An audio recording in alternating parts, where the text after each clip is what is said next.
Jadi sunnah yang pertama, setelah Anda tunaikan tahajud, perbanyak istighfar sebelum tiba waktu subuh. Kemudian setelah tiba waktu subuh, Allahu Akbar, jawab seruan itu. Ya, kemudian jawab dulu seruan adzan. Jikalau adzan sedang berkumandang, dijawab dulu. Ya, begitu selesai Anda jawab, baru Anda bergegas menunaikan sholat sunnah qabliyah subuh. Berapa jumlahnya? 2 rakaat. Ya, jangan terlampau soleh ya, 2 rakaat. Bismillah. Tahan.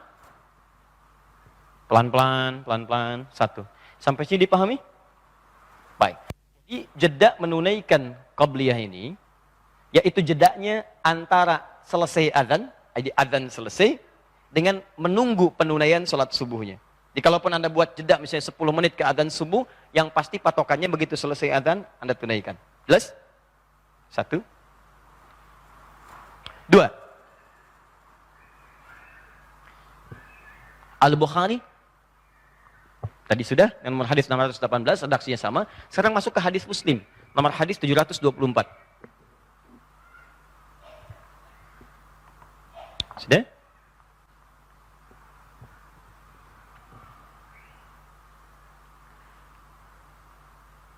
Adalah sholat sunnah yang sangat dipegang kuat oleh Nabi SAW. Asyaddu mu'ahadatan. Ya. Likulli syai'in, bahwa segala sesuatu minan nawafil yang termasuk salat sunnah, asyaddu mu'ahadatan, yang sangat dipegang kuat oleh Nabi sallallahu alaihi wasallam, yaitu 2 rakaat sebelum fajar, rakaatul fajar. Saya ulang. Di antara salat-salat sunnah nawafil, khususnya yang menyertai salat fardu, yang sangat dipegang kuat oleh Nabi sallallahu alaihi wasallam, maksudnya hampir tidak pernah ditinggalkan dalam hidupnya. Ya, dalam keadaan apapun. Itu salah satunya adalah 2 rakaat sebelum subuh. Nah, yang kedua ini seakan memberikan isyarat, tahan sebentar. Biasanya, kalau dalam perjalanan safar, itu ada rukhsah, ada keringanan. Anda boleh tidak menunaikan sholat sunnah. Bahkan yang fardu pun itu bilangannya kalau lebih daripada 2 dan sifatnya genap, itu bisa dikosor. Ya, dikurangi menjadi 2 rakaat. Dengan syarat bilangannya genap dan lebih daripada 3. Jadi kalau 2 tidak bisa kemudian dikurangi kembali. Misal, zuhur, asar, isya 4 itu boleh jadikan 2. Maghrib 3 tidak bisa dibagi 2 karena tidak ada orang sholat 1,5. Ya, 1 rakaat dan setengah lagi ruku, salam, tidak bisa. Maka yang bisa itu hanya zuhur, asar, kemudian isya. Jika Anda ingin mengurangi itu karena perjalanan tertentu, namanya dikosor. Saat Anda mengkosor itu teman-teman sekalian, jadikan yang 4 jadi 2. Saat menjadikan 4 jadi 2 itu, bahkan Anda tidak menunaikan sholat sunnah pun tidak ada masalah. Yang paling luar biasa disebutkan di hadis riwayat Al-Bukhari, kalau Anda sedang sakit, bahkan dalam perjalanan, tidak mampu mengerjakan yang sunnah itu, bahkan sholatnya dikosor, bahkan dijamak, jamak kosor, itu pahala sholatnya, termasuk sunnahnya tetap dituliskan sempurna. Hadisnya berbunyi, "Idza maridal abdu aw safar, kutiba lahu mithla ma kana alaihi muqiman sahihan." Kalau ada seseorang sakit atau sedang perjalanan, kemudian tidak bisa menyempurnakan amalan seperti kebiasaannya. Biasanya sholat sunnah dulu, misalnya zuhur, 2 rakaat sampai 4 rakaat. Kemudian sholat setelah zuhur, sunnah lagi. Ini Anda mau ke Bandung, macet. Istirahat di kilometer 57. Sampai di situ Anda duga ke Bandung akan macet lagi sampainya maghrib. Anda jamak menggabungkan 2 sholat yang dekat. Zuhur dengan asar digabungkan, kosor, kurangi jumlah bilangannya. Zuhur 2, asar 2. Begitu Anda kerjakan zuhur 2, asar 2, Anda tidak kerjakan sholat sunnahnya. Karena yang fardu aja dikurangi, masa Anda kerjakan yang sunnah juga? Ya, nah maka ketika Anda kerjakan 2 yang zuhur, 2 yang asar, itu pahalanya tetap dituliskan dengan sholat sunnahnya sempurna semuanya. Dengan catatan Anda terbiasa menunaikan sholat sunnah sebelumnya. Jadi kalau Anda tidak terbiasa menunaikan sholat sunnah sebelumnya, yang dituliskan cuma 4 aja, 4 zuhur, 4 asar. Alhamdulillah akhirnya, walaupun tidak sholat sunnah dituliskan pahala sunnahnya. Alhamdulillah, belum tentu. Ya, kalau Anda tidak terbiasa sholat sunnah sebelumnya, paham? Nah, tapi ada yang menarik, khusus untuk subuh, itu tercatat dalam kitab-kitab hadis, bahkan riwayat-riwayat yang sahih, untuk subuh Nabi tetap mempertahankan sholat sunnahnya. Ini menarik sekali. Kenapa? Ada 2 alasan. Yang pertama, memang sholat subuh itu sholat yang paling singkat, cuma 2 rakaat. Silahkan cek, zuhur 4, dikosor jadi 2, gitu kan? Nah, yang kedua ini yang paling menarik, karena banyak keutamaan di 2 rakaat sebelum subuh itu yang tidak ditemukan di sholat-sholat sunnah yang lainnya. Jika Anda kerjakan itu, maka Anda akan mendapatkan kemuliaan yang tidak ditemukan di tempat-tempat dan waktu-waktu lain, di waktu-waktu sholat selain subuh. Nah, apa 2 keutamaan ini, atau keutamaan-keutamaan dimaksudkan? Sebelum itu, saya garis bawahi dulu, artinya, kalau Anda sedang berperjalanan pun, sedang di perjalanan, sedang safar dan sebagainya, masuk waktu subuh, saking lama 2 rakaat ini, Nabi menjaganya. Kalau memungkinkan mengerjakannya, maka jangan tinggalkan itu. Sekalipun hukumnya sunnah. Paham? Bisa di airport, sudah tiba subuh Anda nunggu.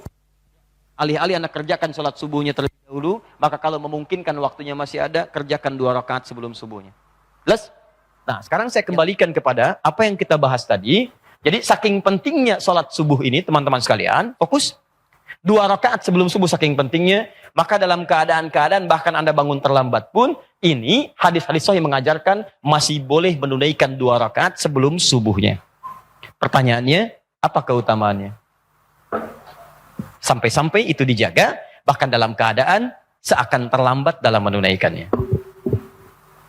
1.